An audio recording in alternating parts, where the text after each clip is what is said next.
Welcome to another thrilling episode of Kabuma Travel, where we explore the most intriguing places around the globe. Today, we're jetting off to Madagascar, an island nation renowned for its unique biodiversity and rich cultural tapestry. But there's more to this exotic locale than its picturesque landscapes and diverse wildlife. Beyond the familiar sights, Madagascar harbors cultural practices and taboos that might surprise even the most seasoned travelers. We're about to delve into the 15 taboos in Madagascar and strange facts you won't believe exist. But before we dive in, make sure to hit that like button, subscribe to our channel, and ring the notification bell to stay updated on our latest travel escapades. Now let's embark on this wild adventure. Number 1. Fadi. In Madagascar, Fadi refers to a wide range of cultural taboos that govern daily life and are taken very seriously. These taboos can be specific to regions, tribes, or even families, and often have historical or spiritual significance. For instance, in some areas, it is Fadi to point at a tomb as it is believed to invoke bad spirits. Eating pork or certain types of fish can also be Fadi, depending on the ancestral rules of the community. Breaking a Fadi is thought to bring misfortune or upset the ancestral spirits. These taboos are deeply respected and are integral in maintaining the balance between the living and the ancestral world. Tourists are also expected to respect these taboos to avoid offending locals. Fadi can influence many aspects of life, including agriculture, fishing, and social interactions. For example, some villages have a Fadi against working in the fields on certain days. Understanding and observing these taboos is crucial for anyone looking to integrate or visit various communities in Madagascar. Number 2. Turning the bones. Famadihana, or the turning of the bones, is a funerary tradition unique to Madagascar, specifically among the Merina tribe. This ceremony involves exhuming the wrapped bodies of ancestors, rewrapping them in fresh cloth, and dancing with the corpses to live music. This ritual is a celebration of life and a way to strengthen family bonds, showing respect and remembrance for ancestors. It is believed that the spirits of the deceased do not fully join the world of the ancestors until their bodies have completely decomposed. Famadihana is also seen as a time to bring family members together, discuss family matters, and transmit oral history. However, this practice is fading as it becomes increasingly expensive and as younger generations adopt more modern beliefs. Critics argue that Famadihana poses health risks, though supporters claim it is a vital aspect of their culture. The ceremony is typically held every 5 to 7 years and is not considered morbid but rather a joyous occasion. The taboo here lies in the disregard or disrespect of the sacred rite, which is believed to bring misfortune. For many Malagasy, attending or participating in Famadihana is a profound way to connect with their heritage and community. Number 3. Respect for elders. Respecting elders is a fundamental part of Malagasy culture. Elders are considered to hold wisdom and are often consulted on various community and family decisions. In many communities, it is taboo to contradict or challenge an elder openly, as it is seen as disrespectful. This respect is shown in language, behavior, and everyday interactions, where younger people must use polite forms of speech and defer to older members in seating or serving food. During community gatherings, elders speak first, and their words are often decisive in public matters. Neglecting to show respect can result in social ostracism or being seen as ill-mannered.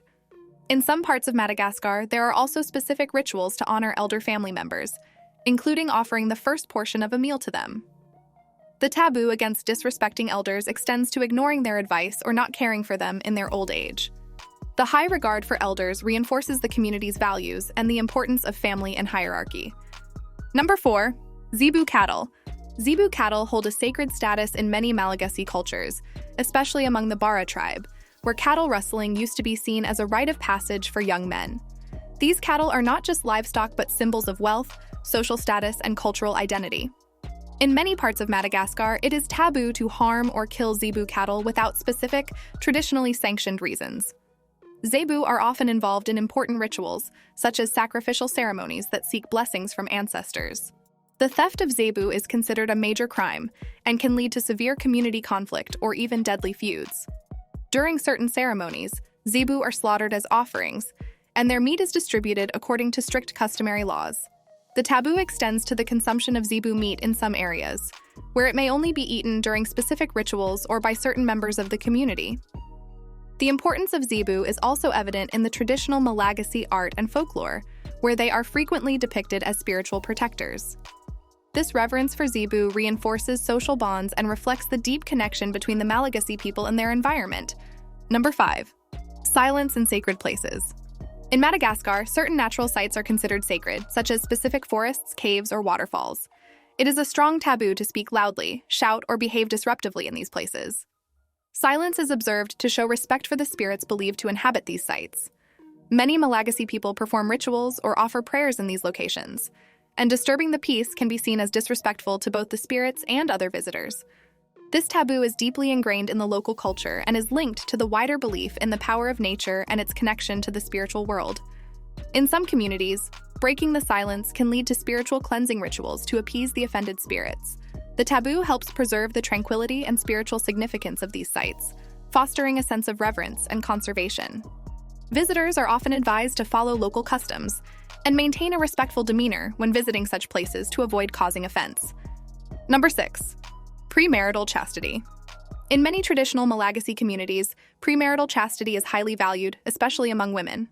Breaking this taboo can lead to social stigmatization, loss of marital prospects, and in some cases, familial shame. This belief is rooted in the idea that virginity is a sign of purity and moral integrity. In some tribes, a woman's virginity is considered a gift to her husband, and its preservation is a critical aspect of her family's honor.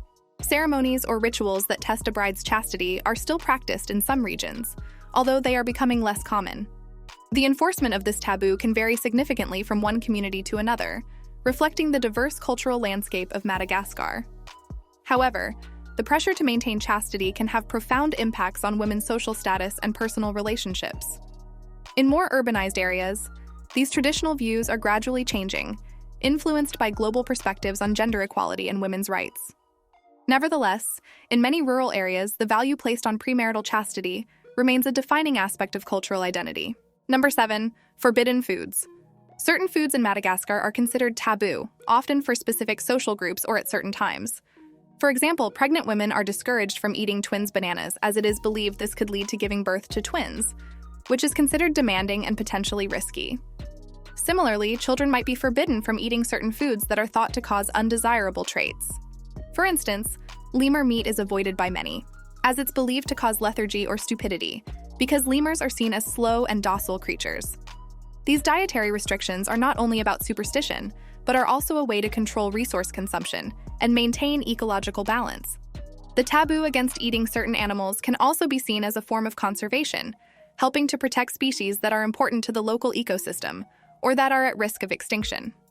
Food taboos are integral to the Malagasy culinary identity and are a significant aspect of their relationship with the natural world.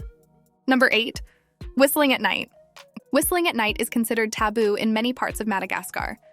It is believed that whistling after dark can attract evil spirits or disturb the ancestral spirits who roam at night. This belief is particularly strong in rural areas where spiritual practices and respect for ancestors are deeply ingrained in daily life. The taboo against whistling at night serves as a protective measure, meant to maintain the harmony and safety of the community. It also reflects the widespread Malagasy belief in the active presence of spirits in the night, who may interfere in human affairs if improperly disturbed. While younger generations in urban areas may not adhere as strictly to this taboo, it remains a significant part of the cultural landscape in many parts of the country. Number 9. Building new houses. In Madagascar, constructing new houses entails specific customs and taboos deeply rooted in traditional beliefs. Various factors such as the orientation of the house, the materials utilized, and the timing of construction are governed by these cultural norms. For instance, building a house facing west is taboo due to its association with death and the setting sun. Rituals to bless the site and appease ancestral spirits often accompany the laying of the foundation for a new home. Neglecting these practices can result in adverse luck or misfortune befalling the occupants. Beyond mere superstition, these customs reflect the Malagasy ethos of coexisting harmoniously with the spiritual and natural realms. Consequently, the act of constructing a house transcends the physical realm, evolving into a profound spiritual journey that involves the entire community. Number 10. Talking about death. In many Malagasy cultures, openly discussing death or directly naming deceased individuals is considered taboo. There exists a belief that such conversations can potentially summon death or disrupt the tranquility of the spirits of the departed. Consequently, euphemisms and indirect language are frequently employed when broaching the subject of death and the departed. This reverence for the deceased extends to their remembrance and discourse in everyday life, reflecting a wider cultural perspective on death as a delicate and profound facet of human existence. This approach cultivates a demeanor of respect and caution regarding discussions about death, highlighting its spiritual weight and the profound influence it exerts on the living. Number 11. Crossing rivers.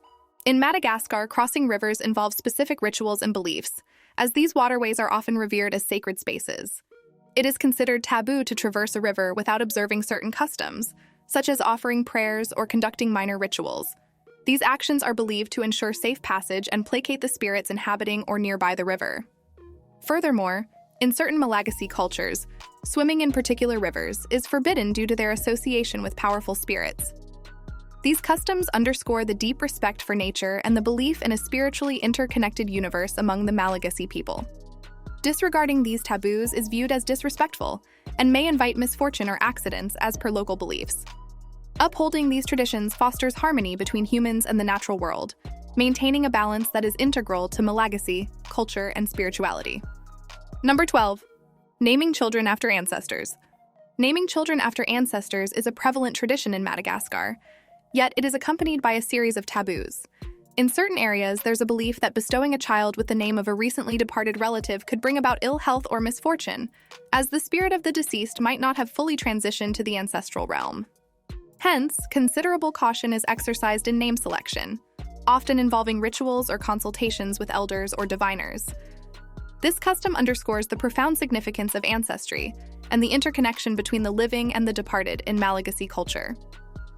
Additionally, it embodies the belief that names possess intrinsic power and can shape an individual's destiny. Respecting these taboos is a manifestation of reverence for cultural heritage and the spiritual realm's influence on human affairs. These practices serve to maintain a harmonious relationship between the living and the ancestors, ensuring continuity and balance within the community. Number 13. Touching heads. In many regions of Madagascar, touching someone's head is viewed as profoundly disrespectful. The head is revered as the dwelling place of the soul and holds sacred significance within the body. Consequently, any act of touching someone's head, particularly without consent, is perceived as an intrusion into their spiritual domain. This taboo gains heightened significance, especially concerning children, where head touching may be interpreted as an effort to manipulate or harm their spirit. Upholding this reverence for personal space and spiritual boundaries stands as a pivotal element of social decorum across Madagascar. Respecting these cultural norms underscores an appreciation for the sanctity of individual autonomy and spiritual integrity. Number 14. Menstration. In various Malagasy cultures, menstruation is enveloped in taboos and stringent regulations. Women experiencing menstruation are frequently obligated to refrain from specific tasks, like cooking or accessing sacred areas, rooted in the notion of menstruation as a potent and potentially contaminating force. These customs exhibit considerable diversity across different localities, shaped by distinct beliefs concerning purity and impurity. Although these restrictions may limit women's engagement in societal and religious spheres, they are also regarded as an expression of reverence for the inherent rhythms and spiritual importance of menstruation. Embracing these taboos reflects a cultural acknowledgement of the natural cycles and their profound significance within the spiritual fabric of society. Number 15. Using left hand. In Madagascar, much like in numerous regions across Africa, the left hand carries connotations of uncleanness due to its customary association with personal hygiene. Passing food, exchanging objects, or gesturing with the left hand is considered taboo, ingrained deeply in social norms. This adherence to the taboo holds significant importance in social interactions, where the use of the left hand might be interpreted as disrespectful or offensive. Demonstrating respect for these customs signifies one's adherence to good manners and consideration for others. Such practices reflect broader societal values centered around cleanliness and propriety, shaping social etiquette profoundly. And there you have it, the 15 taboos in Madagascar, and strange facts you won't believe exist. This captivating island is brimming with surprises, and we've only just begun to uncover its mysteries. If you're considering a journey to Madagascar, be sure to be mindful of these fascinating aspects of Malagasy culture. Thanks for tuning in to Kabuma Travel, and as always, stay curious and continue exploring the world around you. Don't forget to like, subscribe, and share this video with your fellow adventurers. Until next time.